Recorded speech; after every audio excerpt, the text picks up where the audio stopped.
yeah, so this panel, I think, will build on the conversation that's already been had, maybe looking at some more difficult questions, because we've heard a lot about where we need extra money, but maybe not so much about where we can put it, and do we need a complete overhaul.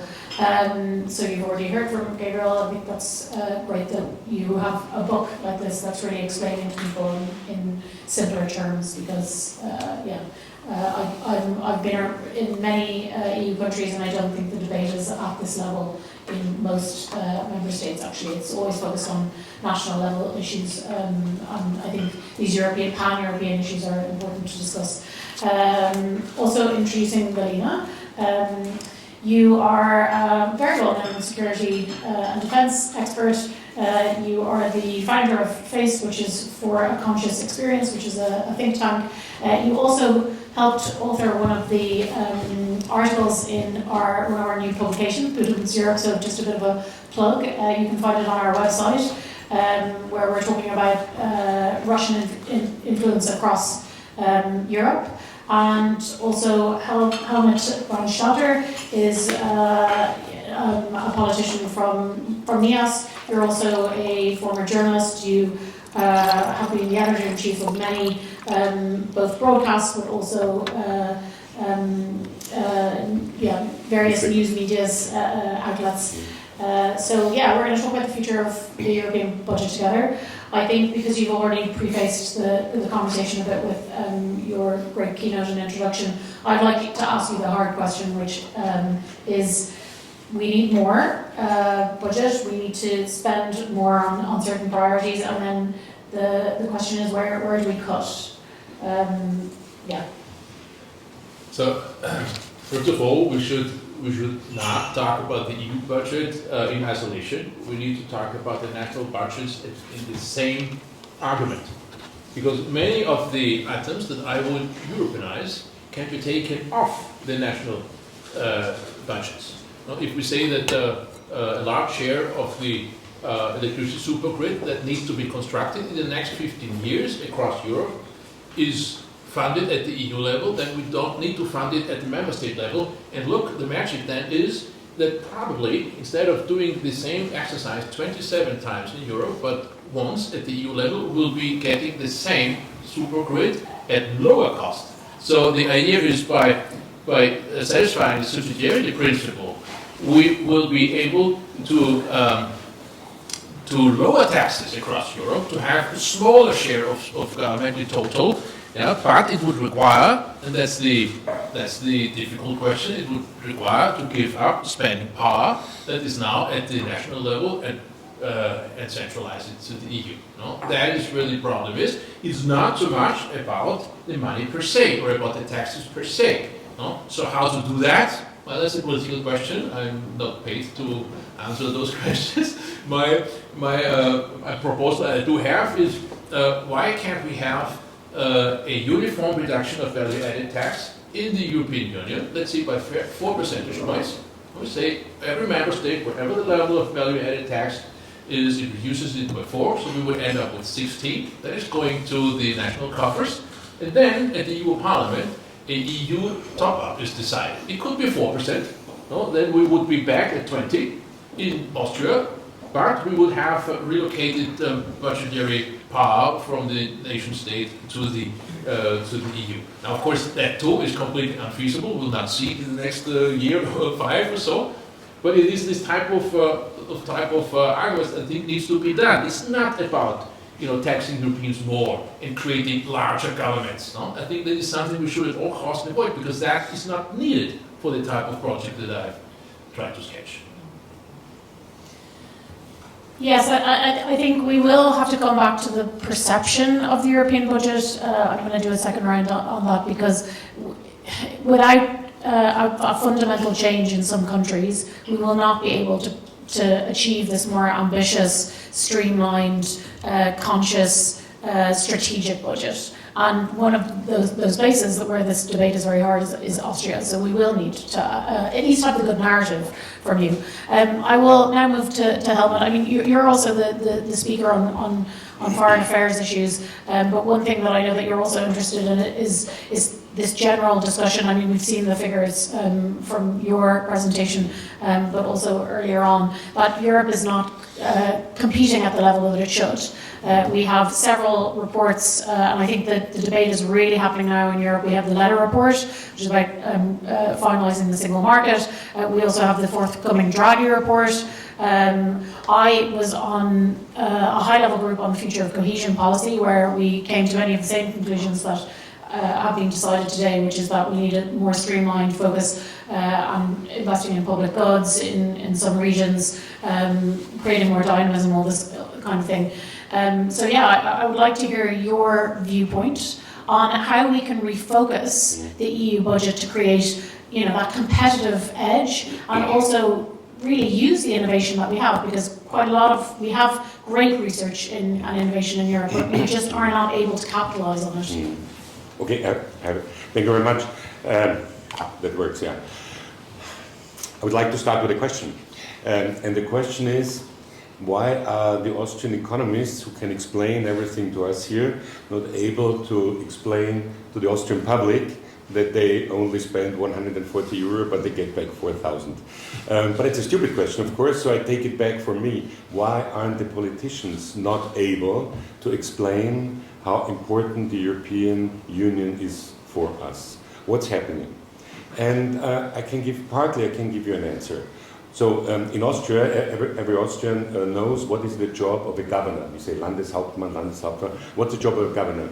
To take money from Vienna and spend it on Saturdays, Sundays, and also during the week. That's what they love to do. And then by most of the governors are re-elected as long as they want to be re-elected.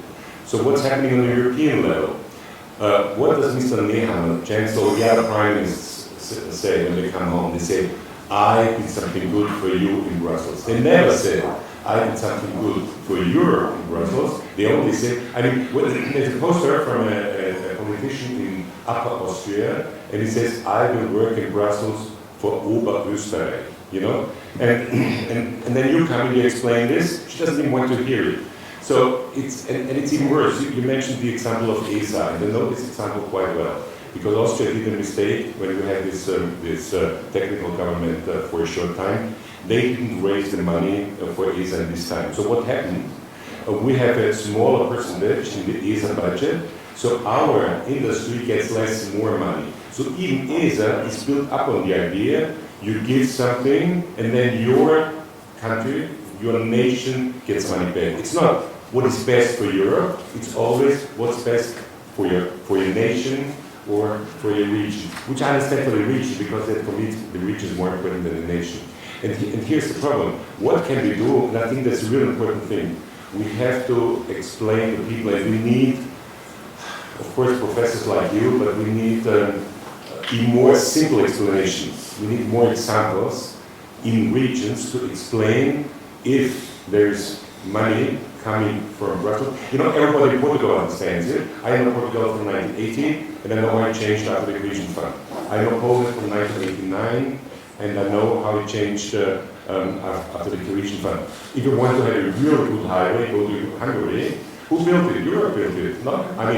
Part of it went to the coffers of Mr. Orban, but mostly Europe built it, so they have the great highways. Borderland is also an example. But the next step is necessary. You explained it. I think it's so necessary. There are a few examples. One thing is, and there was an interview in the Spiegel by Thierry Breton. He said we need 300 billion within the next years for the digital infrastructure from the cables to the European cloud, etc., etc. So that's very logical. You explained it as well. It doesn't make sense if nations invest it. But the problem would be, here's the political trick, I think. We have to find a trick that we get. I ignore it works better. Why didn't you tell me before? I thought my voice was good enough. Anyway, so I think here's the political trick. We have to find the trick that we have more, and you explained how the money would get to Brussels. That's one side of it, but I think the psychological side is more important. We have to find the trick that the prime ministers and the national ministers have a chance to explain, I brought something back from Brussels. I'm afraid it doesn't work the other way around. It doesn't work to explain why Europe is so important because you have an advantage. I think we have to play this trick, and it is a trick, of course, to say, oh, there's a lot of money in Brussels now, but I, you know, the great prime minister of whatever the country is, did everything, that there's a lot of money coming back. And not in the sense of money is coming back, but in projects. I think that we should work out. And this project, if it's the trains, you know, and this works, of course. You know, in my time when I took correspondence in Germany, I was flying from Berlin to Hamburg all the time because it was easier, it was faster. Then they built the train, of course it was easier to take the people do what's easier. So if you have good trains, of course we will have the trains. And train will be a great project and everybody will feel it. But we have to do the double trick. The first trick is Brussels needs the money and has to do it. Second trick, you have to, the politicians must have the show at home to say, I did it for you. Because the other way around, I'm sorry, it will not work. Yes, I think how to explain what the investment is for people, that is basically the most important thing for the narrative. Moving on to you, Elena. We saw already that graph on security and defence, like it was like a tiny little sliver. We have more security ambitions now than we ever had before. Tell us about your viewpoint on how we can deliver on those security ambitions in the future EU budget, and also, maybe some of the kind of short-term things that we can do before the next reform of the EU budget in 2028. Thank you very much for inviting me, and it's a great pleasure being back here and discussing one of, in my view, most important matters related to the future of the European Union, namely when it comes to security and defense. First important point is, and my colleagues, the economic professors, did a great job showing you the data, showing you the statistics. You clearly saw from the slides of both professors that European security and defense is practically the orphan of the European budget, right? With generally 8 billion in a framework until 2027, let's be honest, that's really peanuts. And we clearly saw the security implications out of it. How? Well, in the first phase of the full-scale war by Russia against Ukraine, it was the United States that started immediately providing military aid to Ukraine, to the Ukrainian armed forces. And let's be honest, if it had not been for the United States, Ukraine would have capitulated in the first phase of the war. Meanwhile, as we speak, the European Union cumulatively and collectively has, caught up and is collectively on the top in terms of military and non-military aid for Ukraine. And again, even in the Third War, we saw that we were very much depending on the bill being approved by the U.S. House, which is amounting to 61 billion, and it is very much about military assistance. So we have a lot of empirical data that shows that there is a big dichotomy, a big discrepancy. On the one hand, between European defense budgets, we saw the numbers. In fact, the trend is on the rise. This 270 billion collective defense budget by 27 is meant to rise because more European member states within NATO will actually meet the commitment of 2% from 11. The expectation is to go up to 18 countries. But at the same time, the dichotomy here is how it is that out of 270 billion euro, we have still a lot of reluctance, mostly, as we all know, on the side of the member states. This means political leadership in the European capitals to commit to defense. Now, you asked a very concrete question. I really needed to start from the macro perspective, just to scale down to the core of the problem. The core of the problem, and as we've outlined it here, is actually that without security, there is no further existence of the European Union. So practically all of these ambitious goals that were also outlined with all this rising European Union budget for all the other relevant fields will become obsolete from one day to the next once the European security architecture is destroyed. And this is practically, as we've outlined in the book, and we have one of the editors sitting with us today, Miloš Hoden, is practically one of the primary goals of Russia. So, And not just Russia. we can, and by extension, of course, also China. So, I cannot reveal all the main theses, but here, what is a strong case for more European defense? Well, first and foremost, that it is still much cheaper to invest in collective European defense now than to invest, well, to cover the costs of the destroyed security architecture, let's say in 5 or 10 years from now. We saw it very clearly. We can use the example of Austria. We see what we saw, and I specifically was very vocal right from the beginning of the war in 2022, already in March, when I said the gas dependence will stay here in Austria and it will be very, very expensive decision, that there will be no diversification. So the same goes for security. The cost from not diversifying and not doing enough now, and I will give you a very concrete example, because the European Commissioner Breton made this proposal. By the way, if I'm not wrong, actually he made it at an event organized by Renew. Yes. And he made it very clear, we need to start with 100 billion European Defense Fund.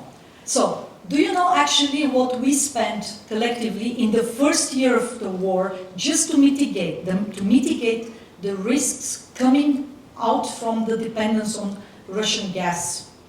We spent together 700 billion just to mitigate the risks. It's a thrown out money, right? Of course, with a very, very specific purpose, to save the households, to protect the economies, and to prevent the worst, any kind of crash. But in reality, 100 billion defense fund is what, and I'm going back to Helmut saying that, in reality it is a political communication and strategic, so political communication by the European capitals and strategic communication by Brussels to give, these numbers, to put these numbers into a context and explain that 100 billion right now on a short note is really peanuts in the bigger context of, making sure that Europe still remains on par with the rest of the global players, and without, a credible defense, without actually, alone the perception that we are not able to protect ourselves, not only in the east, but also in the south. And, by the way, I have also bad news for you, because the north is also going to be a very, very big dimension for security and defense. The Arctic dimension that is also going to be militarized. So we will have 3 dimensions of defense that needs to be spent, where we need more money to be spent on. So there are concrete steps. We saw, and just the final remark, some breakthroughs at institutional level. The European Peace Facility was not meant to provide support for Ukraine. It was meant for military assistance and for operations regarding our common security and defense policy. And yet, this was an ad hoc, just as it happened during the corona, a pandemic, that it is a platform that meanwhile has provided 12 billion for military support for Ukraine. There are other steps that are being proposed right now, also coming from the European Union. But here, what I miss and where I see the big problem is actually at the level of member states. Not so much even actually at the level of European citizens, because according to all polls, European citizens want to see stronger and more coherent and more engaging security in defense policy by the European Union. So then we have the public support. So it's the member states which are struggling with this very old concept of sovereignty, how to, delegate, how to decide, starting with the political problems of missing two-third, majority, the structural cooperation will, some will say quantitatively, we have never made, so many steps, for instance, PESCO projects, but at the same time, these are rudimentary steps in a very acceleratory phase of global politics, which are not enough, and which will not be enough even in 3 or 5 years from now. So, pooling, it was already mentioned, we do not need new taxation whatsoever. We have the money in the European budgets. We know for a fact that in the short term it's going to be European pillar within NATO. So, European army, European defense budgets, European security and defense projects within NATO. And here again, actually it's really about pooling and having the courage to do more differently. That means together with other partners within the European Union. I think as well, you can also see how much more security and defence has been important to our actual competitiveness. And I think that linking those two things together, and as you said, like how much we basically flushed down the toilet due to the energy crisis, when we actually could have been spending that. And actually a lot of that wasn't even targeted. It went to people who didn't even need the money. If we think about things, and that was all done for votes, basically. So yes, we can definitely be spending national budgets, but also European budgets better in this context. I am always for maximum participation from the audience. So we're going to open up for about 10 minutes to you. You've heard a lot of data now, but yeah, we want to hear from you about what you think, and maybe some questions for the panelists as well. Should we put a mic down there? Yeah, maybe. It's loud enough. I would have a question to Helen and Belina, because you mentioned the security policy, and from the experts' point of view, it's neglected to build up a European defense system, so the European army apart from NATO. I heard it several times. And what is the argument to build it up and to also to develop the consciousness that it is important, because it's just neglected. And Mr. Felbermayr, I would have the question, are there calculations regarding further EU enlargement? Because currently the European enlargement fatigue is bringing up this discussion on a political union instead of EU accession. And other calculations how expensive would a political union be? So maybe we'll take because I'll just say for the video about, the question was about the European army, and then one about the calculation on the benefit of the next round of enlargement. Of course, during the campaign, I'm asked always, why European army, there is NATO. So who will win the next American elections? What would Mr. Trump or someone else say? Probably I'm not interested in Europe anymore. So that's number one. Number two, everything Belina told us was very interesting, and it goes back to the point that it's all seen always again on the national level. We talk about Rheinmetall as a German company, Airbus is German-French, and then there's French company, and so on. It's never Europe. We need European companies who do the best, and by the way, that's a figure from Guy Verhofstadt. He always says, if we bought all this military stuff together, we would save 1/3 of the sum. So it's a lot of money. We would have the same amount of weapons for 1/3 less.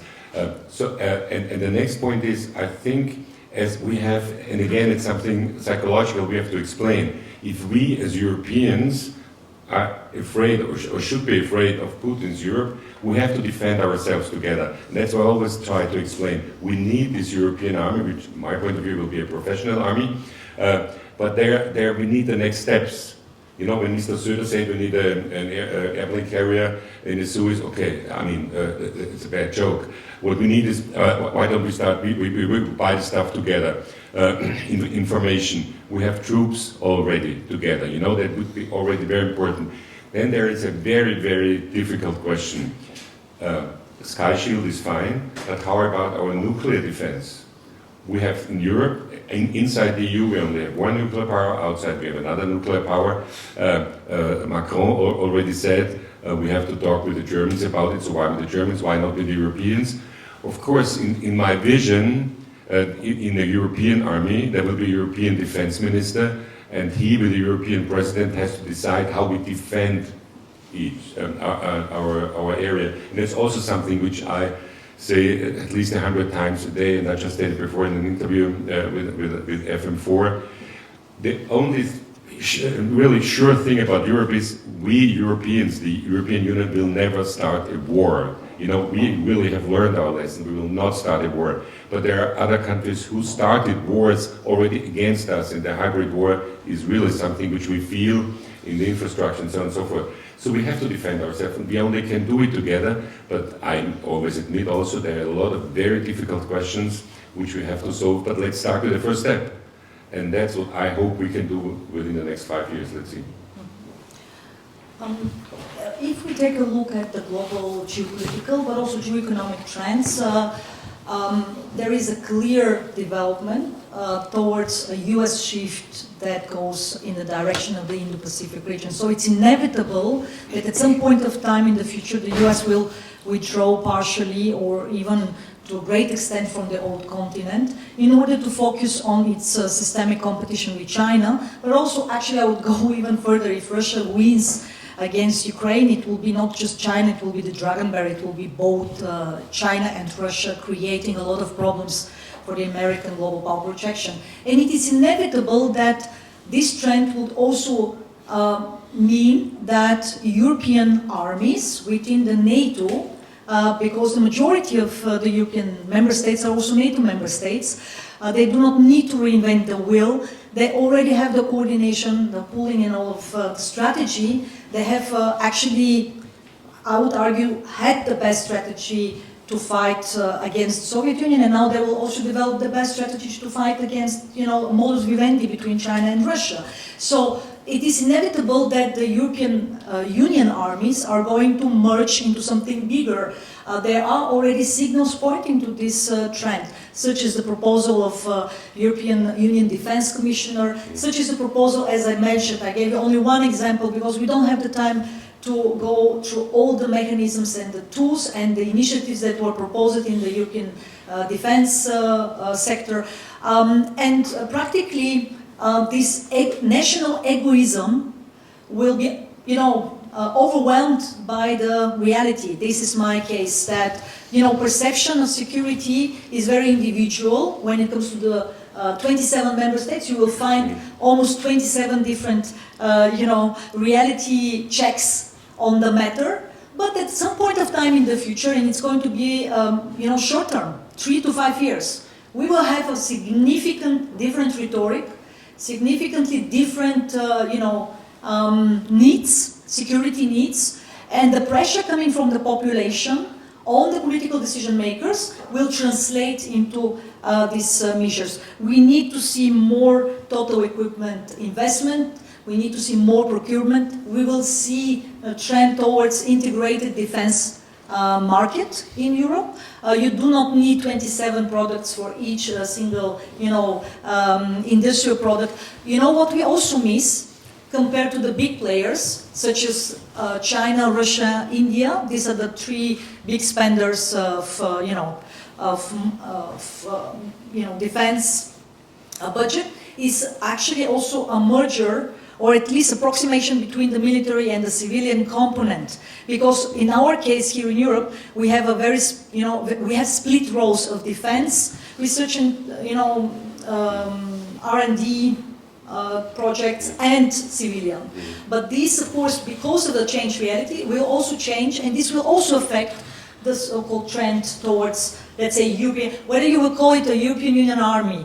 We have actually a European Union army of 27, because they have already reached such a high level of interoperability that then the next step will be, as I said, more or less deepening of integration, extending of integration with partners, Even Austria is now, we are not having even a new security strategy, but even Austria joined an initiative to deepen the cooperation with NATO, and that is the way forward.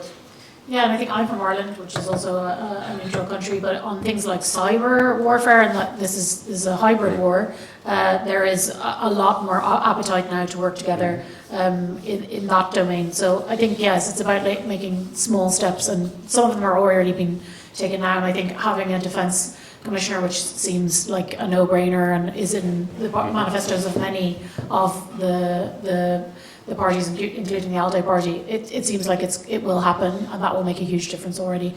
And on the question of enlargement, costs, benefits, speculation around how much value that will bring, have you done any research on that?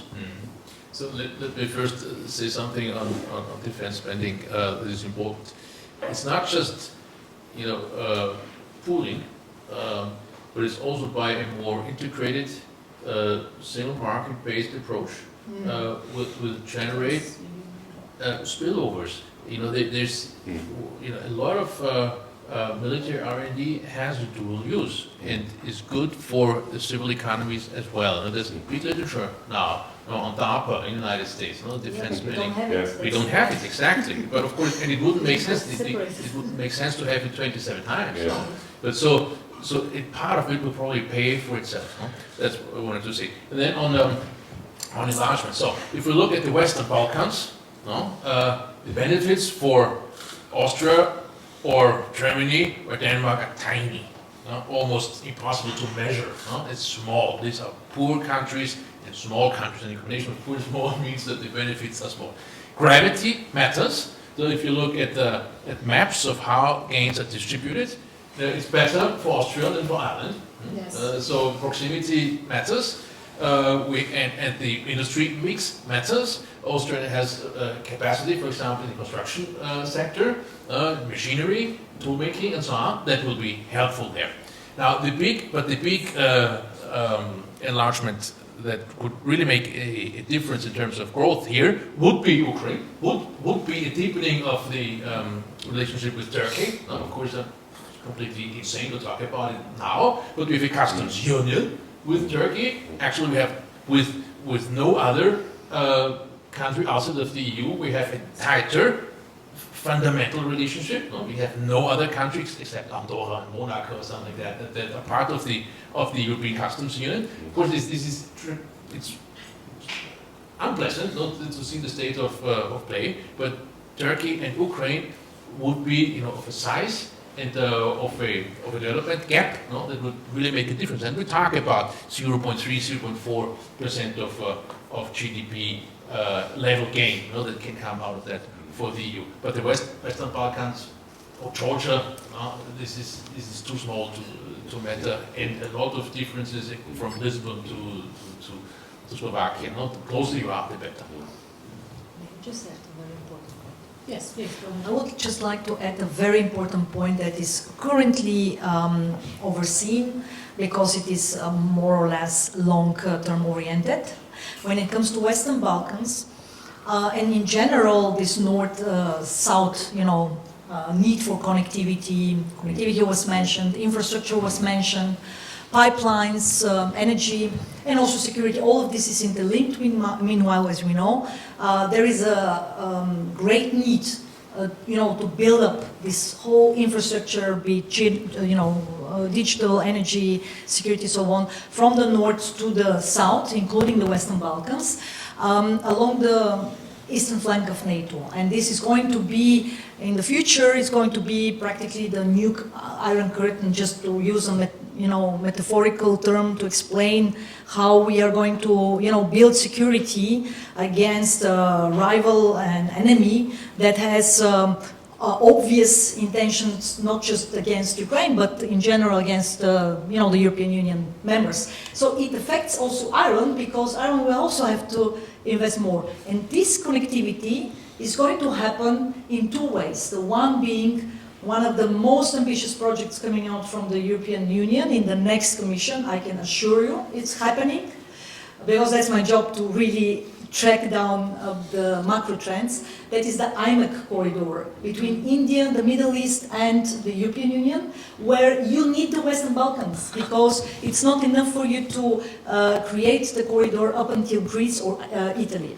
And the second important initiative that is going to be very much, I think, also pushed forward by both European Union and also United States is a treaty initiative that also actually affects Austria, because Austria is also a member of it. 13 member states are in this treaties initiative, and once again the Western Balkans are this really spot that you need to make sure it's included in it in order for this initiative to, you know, to have success. So again, we should really start looking at these things more holistically. Yes, approximation is very important, but when you are affected systematically, whether you are now geographically closer to the spot or not, you will have to commit anyway as a member state. So it is in the common interest of all of us, of all member states and the European Union institutions, to really be more smart, more strategic, to have a vision, to understand where, you know, the big topics are and what are the big, you know, issues that will also create a positive shift for us as a whole. Yeah, and I think, like, for example, places like Ireland, we can no longer rely on, we were in the middle, you know, we had very tight transatlantic ties, and now that is weakening, and we cannot rely on the US to, secure supply chains, as you're saying. We have to rely on our closest partners, which are European, so we can't ride the coattails anymore of the US on security issues as Ireland. I'm going to open it up again to the audience because, yeah, as I said, maximum participation, please, and also introduce yourself. So I'm a retired general. And my name is Felbermayr. I just want to come back to the cost-benefit ratio and why it is difficult to get over this message to the normal citizen. So my question is, what do you have an average citizen like I was questioned? Yes, what do I have personally on this cost-benefit ratio? So is the fuel cheaper? Do I get more or cheaper food or whatever? So what would you explain? How do we get this message over to the public about this cost-benefit? And why is it so difficult? Yeah, this is what Helmut Brandstätter asked too, if I knew, right? If I knew. It is, so Nobel Prize. I was involved for a couple of years in doing the mathematics and then also, you know, selling the Transatlantic Trade Investment Partnership, you know, which would have been a good thing to do, macroeconomically, impossible to sell. Because, as with the single market, the benefits are very abstract. You know, we can demonstrate them, but and of course you can, you know, what we can do is bring examples of companies, you know, that say, look, we have 80% of our workforce works on projects where the turnover is generated outside of Austria, or where the workforce is pan-European. These are stories, but they are at the level. And then, you know, the TTIP discussion, we had the chlorinated chicken, you know, that flew in, I don't know, from Russia or China, but I don't know where it came from. It destroyed the entire case. This was very powerful. And you know, I remember it was in Germany at the time, Sigmar Gabriel was the economics minister, and it was really desperate to have something similar of the same power as the chlorinated chicken, and it did, you know, no one invented this. It's difficult. So that's one of the reasons why I'm so obsessed with these public goods, and also with the defense narrative, is that the benefits can be touched and can be broadcast. You know, I don't like the idea of a fortress Europe, but I like the idea of a Turkish-Bulgarian border station where we have the blue flag with the 12 stars, and we have, you know, soldiers or policemen or whatever, officers from many EU countries, and then the national TV station comes and interviews them, and, you know, we see physically how European security is provided there. You know? So I think this would be much better. The single market is important, but it's hard to sell. And so this common goods would be easier to sell. And we should also, we have the polls. No? And you said so. This is what the Europeans want. And then if Europe delivers on all sorts of things except those that people want, no? Then we should not be surprised that it is hard to sell the point. And it is defense, it's the infrastructure, it's economic security. It's not so much the gains, no, but it's to have, price volatility. People hate it. No? Inflation is something that people hate. Europe has underdelivered there, or has actually it's a disaster what we had over the last couple of years. So, simply, politicians, I think, who really want to go forward with the EU, they should listen a little bit more closely what it is that people actually want to see. No? And then compare the EU budget with that, and the gap couldn't be bigger. No, that doesn't answer your question. I think there is no good answer. I think infrastructure could be the best example, yeah, because it's easy to explain why it's faster to go to Berlin or to Paris by train if you do the right thing. I think we can do that. The only problem is that the national governments don't do it. I think it's easy to explain. It's not easy to do, but it's necessary to do. The same goes for every farmer needs a fiber cable. Thank you very much. Needs a fiber cable because he has to do his reports to the European Union or get money from the European Union. So everybody needs it, and we still have areas in Europe where we don't have it. So if you do that together, you have advantages. There are a few things which we can explain, but the national governments don't like to do that because they want to know. And we know it from our ministers. They go to Whiteviertel and then they say, "I did that for you," or they go to Burgenland, "I did." No, it's not true. It's Europe that did it for you, but that's the way it is. There's maybe one thing one window of opportunity that could open up. We have a fiscal situation in almost all member states with very little room for maneuver. We have been able over the last years to come up with the NGU budget of 800 billion euro or something like that, which is, I fear, mostly misspent. No? It's not spent for those common public goods. But if it is possible, to use to leverage, the common market, or the EU level, to relax financing constraints nationally, that could create the buy-in of the local politicians. And also say it differently. It is much different, to say we build a road and we pay it with local taxes, than to say let's build a connection and Europe pays for it. No? And so, of course, this would be our debt too. And I'm not a big fan of piling up debt. If we can't do it nationally, then let's do it at the EU level. But we are doing it.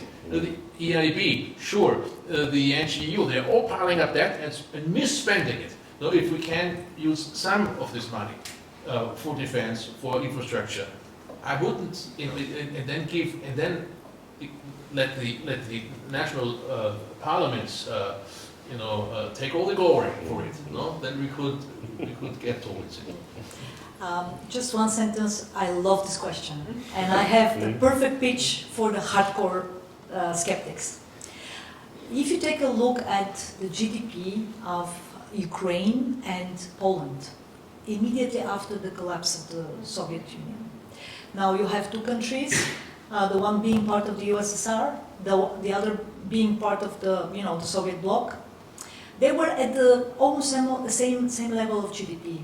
Let's say almost similar in terms of size of population, right?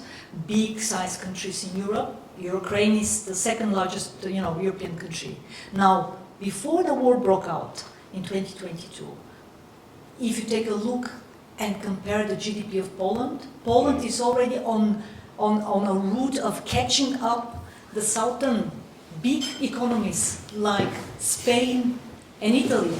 And where is Ukraine? And I mean, really before the war, and we can of course argue there was an invasion and so on. But this is always my strongest case, to convince the hardcore skeptics that integration, being part of a common market, standardization, using all the the advantages, with, as we saw actually from the data, quite of an acceptable cost, really makes sense. And I have a second strong, case to make.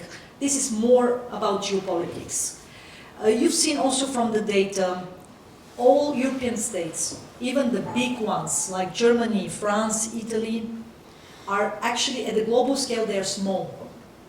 And that means that the only way we can really make a difference in a vastly changing world is actually to act collectively, and that could be only through, through a collective actor. That is meanwhile a geoeconomic actor. Yes, we can have the debate. The European Union, in my view, is still not a geopolitical actor, but that's for another debate. And yet, again, you see that a lot of the interests of the small-sized countries would never be, protected at the global scale if there were no, collective institutional player making sure it's happening. Yes, I think it's a good note to end on. I want to thank all the panelists. I think we actually have some good ideas on how to sell those points to the public. I'd love to have that graph, actually, that you have, but individualize it for each, and then we can send it to the opposite party for their campaign. But yeah, thank you so much. I think it was a very good discussion. And yeah, the campaign is in full swing. So let's use pro-European arguments around the EU budget, especially in places like Austria, where maybe they're a little bit more sceptical on budgetary issues. But we cannot, I think, remain divided on issues around the European Union any longer. And we have a rising right, which is maybe not so pro-European. So these arguments are really important to make now. Otherwise we will, I think, have a smaller EU budget if the far right get their way during the next mandate. So thank you very much. And yeah, thank you again for me as well for hosting.